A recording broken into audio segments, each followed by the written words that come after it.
Hi everyone, welcome back to this channel. In this video, I'm going to show you how to add BNV effect on Adobe Lightroom. Now, let's get started. First, after you open your Adobe Lightroom, in here you can click on the all photos.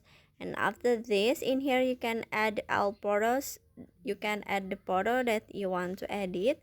You just click on the picture plus this one at the bottom. Okay, and then in here you can add the photo that you want to edit. Then here I want to add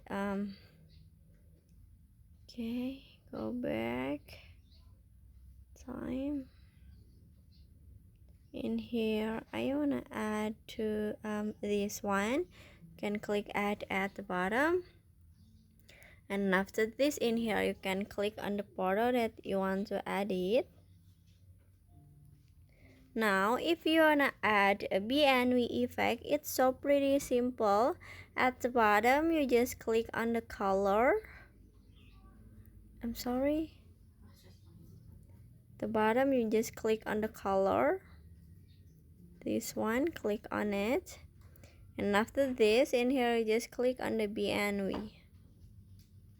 Like this. And after this, at the BNV, you can setting the BNV that you want.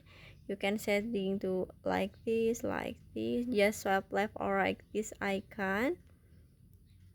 This one. This.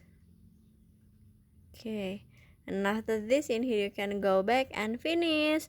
Now you can export the photo. So that's how to add BNV effect on Adobe Lightroom. I hope you found this video to be helpful. If you enjoy with the content, please consider like, comment, and subscribe down below. Bye bye.